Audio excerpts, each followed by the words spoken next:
How's it going, everybody? My name is James Barney, And I'm Zach Wolf. and today we're going to be starting off with a new segment where Zach and I, respectively, come up with ideas and then just kind of, without any planning or preparation, ask each other about these ideas or concepts or however about Yeah, Todd. And then we just kind of ask and kind of go off from there. So, again, this series is called I Think You Know. And for the first installment, you ready for the question, Zach? I'm ready. What does TRI mean to you? To me, the whole concept of it, or why he became TRI, Yep. or just any just what it means to me. All the above. Okay, well, I guess I'll start with that.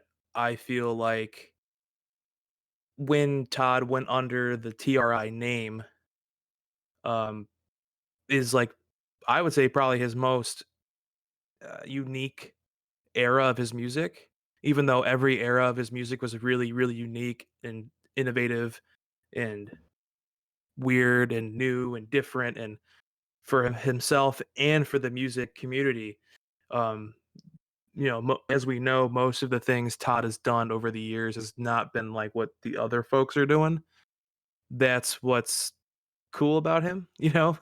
Um, Uh-huh. so, to start off, if you all don't know, in the, would you say, early 90s, No World Order was the start of this Mm-hmm. name. I Okay, mean, his, well, I mean, yes, for the TRI moniker within itself, but really, isn't TRI acapella Todd? Isn't TRI um like a wizard, like yeah. I mean, they're even from the beginning, Runt. so maybe we should clarify that the I in TRI, and TR obviously standing for Todd Rundgren, the I means uh, interactive because at the Or time in the mid. Oh, go ahead. I just thought this. You also could. I don't. He never did this. But what came after the TRI? What was his next album called? Wasn't it technically? It was technically after the Individualist. It was with a twist, right? 97. No, I'm talking like, uh, you know, No World Order, and then it was Individualist. What also starts Right. with I? I don't know. Individualist. Right. I Right. mean, that's just I me was thinking being that weird. earlier. But I mean, Um. he meant it to be interactive with the game and you know the interactive concerts with the Todd Pod, and people can push buttons and Mhm. play with the cameras and play guitar, and Right. he's So got all so these speak gizmos speak and on that a gadgets. little bit. Speak on that a little bit. And again, Zach and I were not there. We only No, have live in Siberia and my parents' story of going to that concert. yeah, it's So actually the only Todd Rundgren concert my dad's ever been to. is that right? I actually didn't know Is that. Yeah, he saw the Todd Pod. He's like, I don't know, I was in this weird place, and he's just in the middle doing all this crazy shit. What? Yeah, That's I think news to me, I was alive. I dude. think my aunt watched me. I was an infant. I was maybe Yeah, 1 years old. yeah. I think I remember my dad told me that my grandma watched me that night or something. That my he and my mother went. Yeah. Okay. All right. So back on track here. Uh, TRI was started uh, as a moniker for Todd, the artist formerly known as Todd Rundgren, uh, when he was doing the interactivity stuff with Philips and Windows, Yeah, and starting off Patronet, with No you World know. Order. Yep, Patronet was a little bit after, but Yeah. speaking to that, later when we become Patronet, started off with Waking Dreams, Mhm. and I believe I got it around here somewhere. But I believe that those demos, not demos, From promos for TRI had the Waking Dreams logo. And Yep. Waking Dreams eventually became Patronet through our research when we were going to do the Patronet episode, which we're hopefully someday we'll still do. Yep. Before he kind of continues with Patronet, and before I even talk about Patronet anymore, basically tell them what Patronet is. Patronet was a subscription that you could pay for that Todd invented that other artists would soon to follow on there, where you would pay, X amount of dollars and you would get content from that artist. So if it's like pictures or uh, demos to songs or videos or, Mhm. you know, yeah, I mean, it's kind of like a Yeah, so fan club, this was digital fan club the thing. That it's the this precursor was to a streaming music. software, right? This was a software that Todd developed over an amount of years.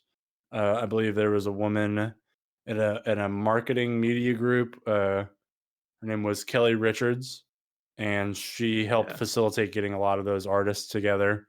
There was artists such as Sugar Ray. There's some blues artists on there too, who I tried to reach out to in the spring and wanted nothing to do with me. And there was a few artists, not a ton, because it yeah, was I'd say really maybe ahead of around its 10, time. Yeah. 10 So maybe. basically, it is today's Patreon, and Patreon, uh, instead of it just being music artists, uh, Patreon allows many different formats of art Oh yeah, for people to subscribe to and receive exclusive content from.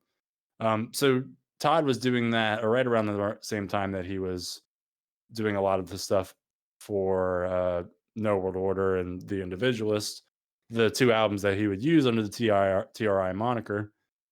Um, but what does TRI mean to you, Zach? Like, what do you think of? Obviously, we think of how sick No World Order is, how good of an album it is, how it's the closest thing to, dare I say, A Wizard of True Star 2. yeah, Because I think agree. about contextually at the time what Todd was doing.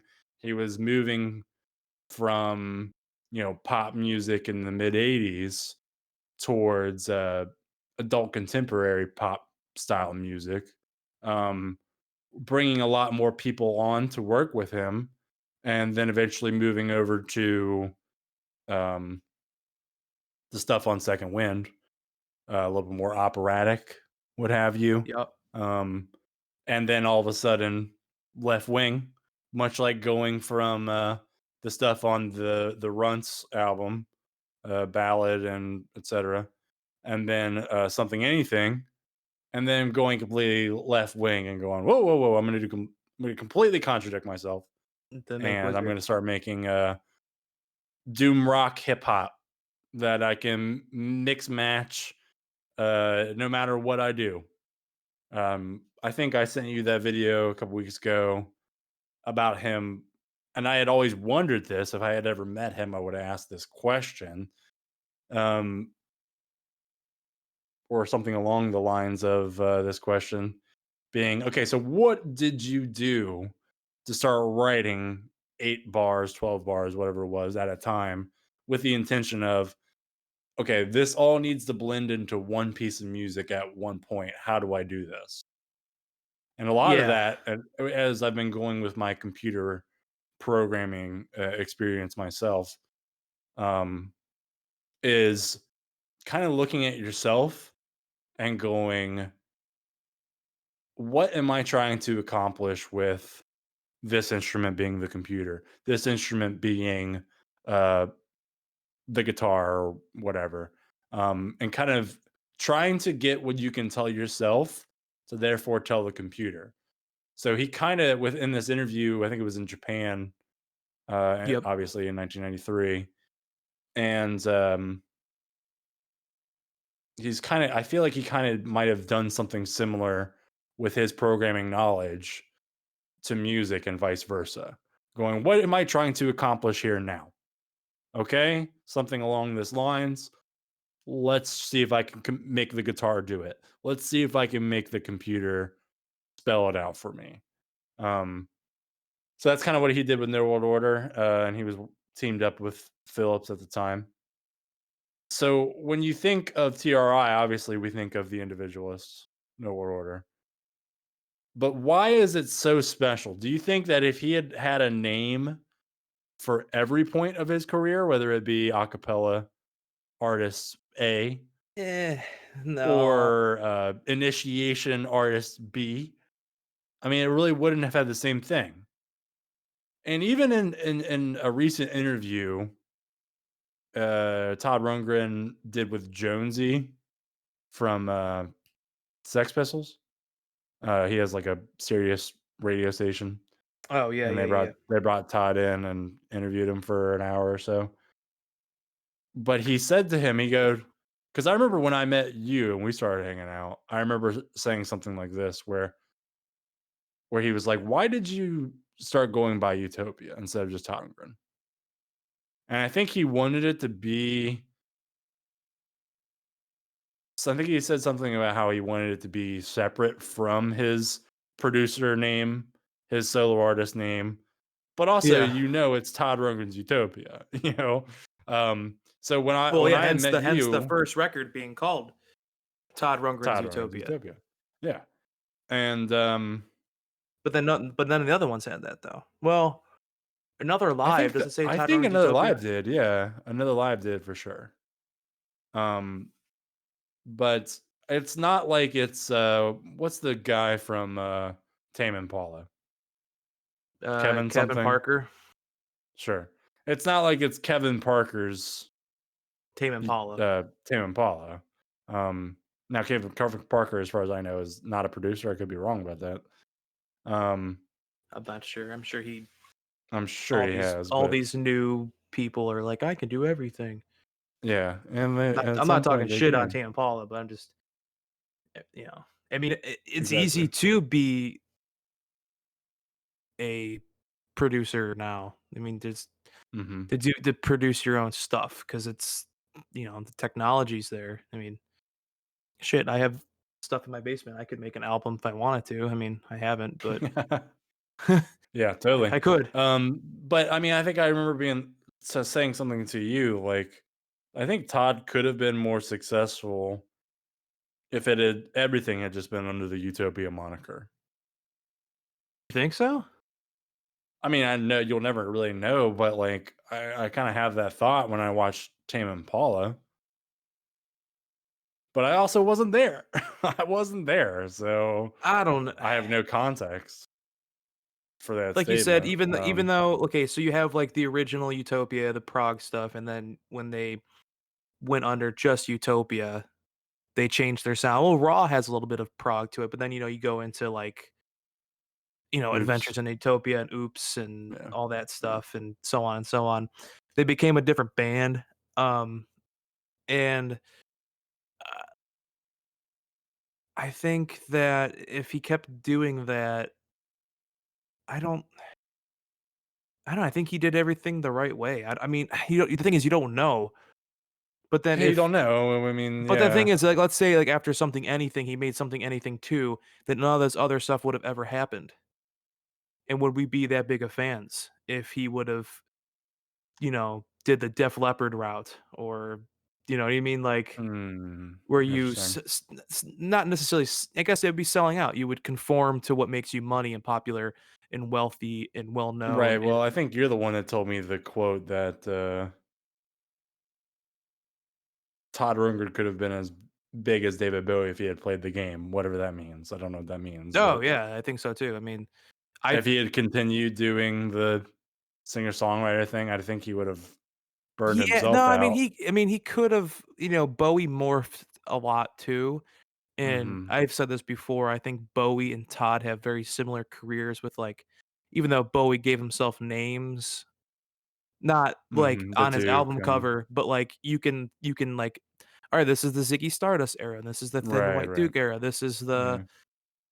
industrial '90s Uh, Bowie revival," but, yeah, like Aladdin Sane, yeah. yeah, they both did the same kinda thing where they, morphed themselves over the years, and I know this is, like, maybe just, like, old guy singing, but, like, they both kinda changed their voices, They both had, like, high-pitched voices, and now they both kinda Is well, there both any love left in this love? yeah, so Bowie did the same thing. I mean, I don't know, I mean, they're, I'm a 2 of my black favorites. star.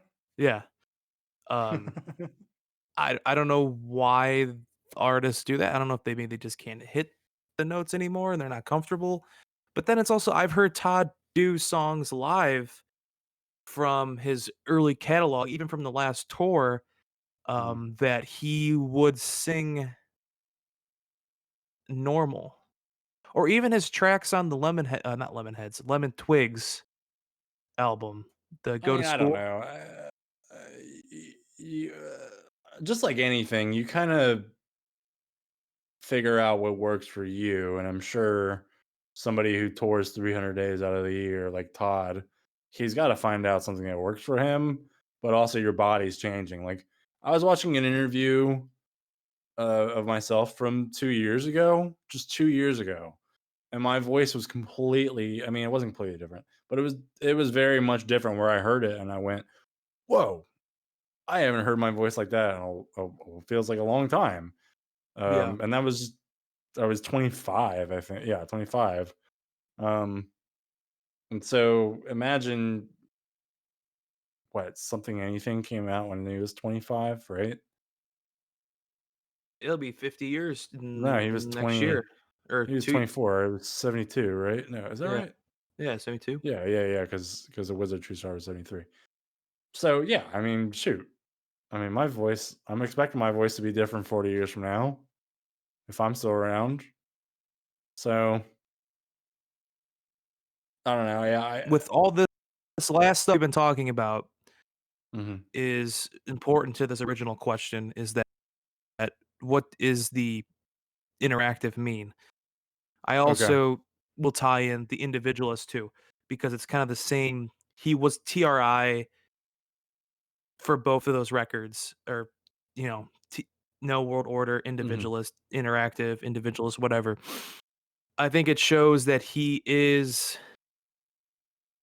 interactive is when he was just trying to completely change the playing field of an artist, Mhm.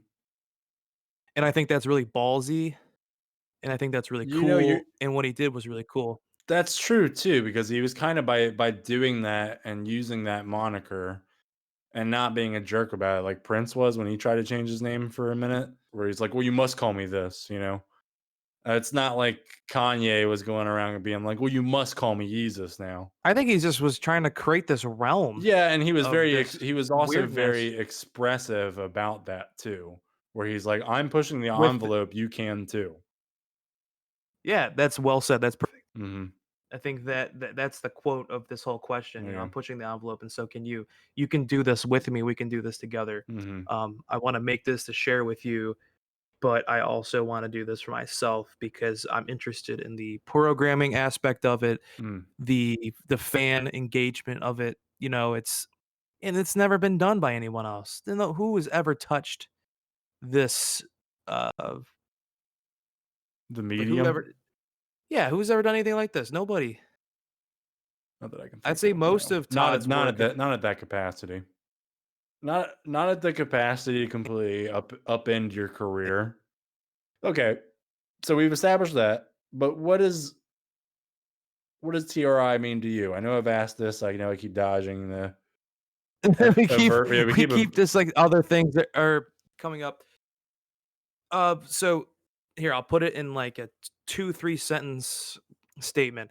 What TRI stands to me, or what it means to uh-huh, me, is my favorite artist doing what he wanted, boom. changing the wheel, and not letting anybody tell him no. He did exactly what he wanted to do. Nobody else has done it before that or after that because they don't have the balls to even try it. Um, it's so unique. We've seen the videos, we've heard the songs. And then, you go into the next album, Individualist, with that whole shtick. It's just incredible era of Todd's career. It's very important, and I think honestly, it's probably the most overshadowed part of his career. Everybody likes the early days, but I think that era was very, very important to himself, his fans.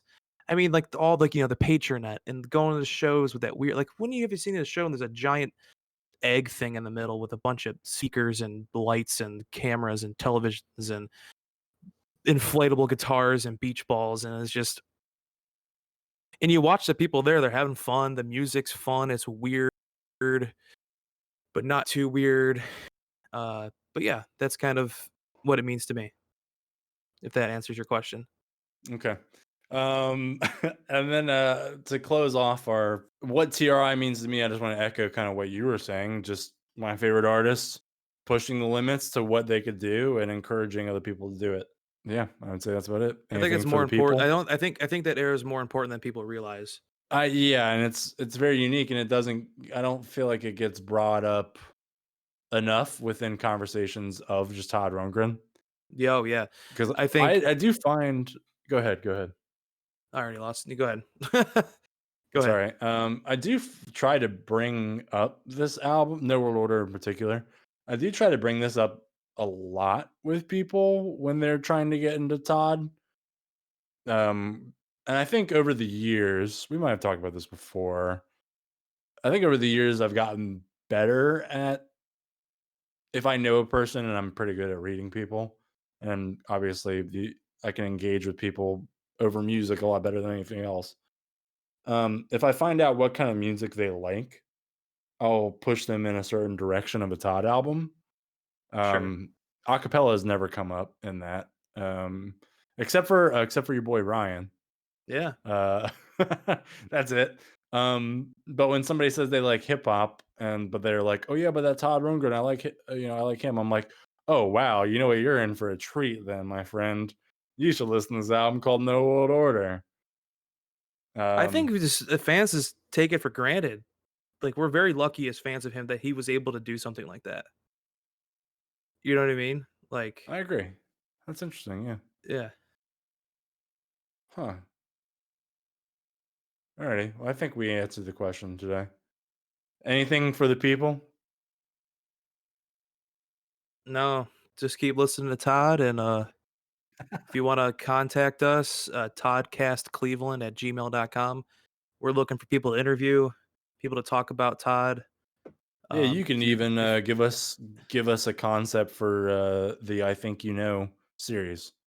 yeah, Just we'll talk about anything Todd.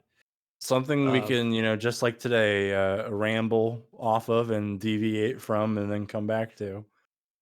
yeah, So yeah, toddcastcleveland at gmail.com. Again, my name is James Barney. and I'm Zach Wolf.